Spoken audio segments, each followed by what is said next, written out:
Tôi sẽ giới thiệu các bạn về dòng máy chính hãng của Autowel đến từ Hàn Quốc, Made in Korea 100%, và máy hàn tích Autowel 350Dt.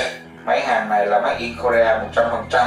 Phía bên bao tôi đang chỉ đây là cái tem của máy, và tiếp tục đó là những cái cảnh báo an toàn của chúng ta. Máy này đang sử dụng là nguồn điện là 380V.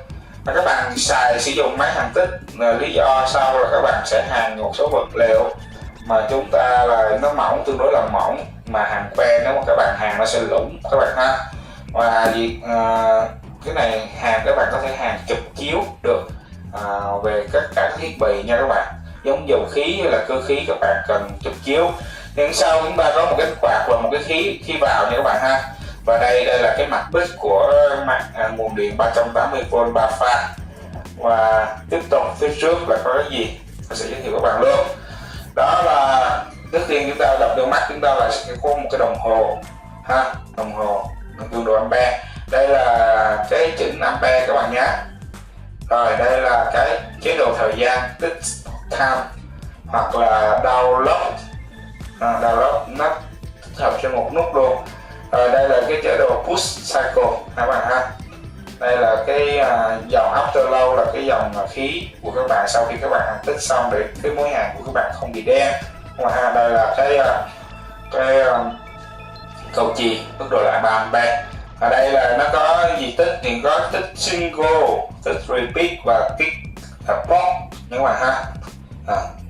Tích welding thì nó có 3 chế độ, và cái chế độ này là chế độ MMA, là chế độ hàn que các bạn ha. Đó, các bạn có thể nhìn thấy được đó, DC Plastic MMA Autowel Made in Korea 350Dt. Đây là súng hàn tích, tất cả các dây tín hiệu, và đây là dây kẹp mát nha các bạn ha. Này tôi sẽ cho các bạn ra đấy, các bạn thấy chưa. Đó, chúng ta sẽ ráp như thế này các bạn nhé. Các bạn chú ý, tôi sẽ giới thiệu đây là cái dây tín hiệu của máy hàn tích, đây là dây khí ra, và đây là dây súng hàn tích, và đây là dây kẹp mát các bạn ha. Rồi thì cái này nó có một dây này có thì nó sẽ có là sứ hàn, collect body, rồi kim hàn, rồi cái chuôi để kẹp kim đó.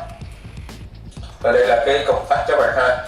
Công tắc này thì chúng ta sẽ điều khiển ngay chỗ cái đường tín hiệu đi vào đó các bạn ha. Rồi tôi vừa giới thiệu xong cho các bạn cái máy hàn tích 350Dt của Autowel Hàn Quốc.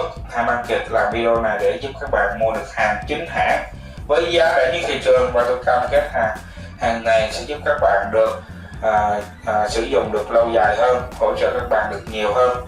Và nếu các bạn yêu thích tôi, các bạn có thể nhấn vào subscribe hoặc là đăng ký để các bạn nhận được những video mới nhất của tôi, có thể hỗ trợ bạn về cái giá trị của các bạn bỏ với ra một cái mức giá mức tiền mà các bạn đang mua cái sự an tâm tại chúng tôi.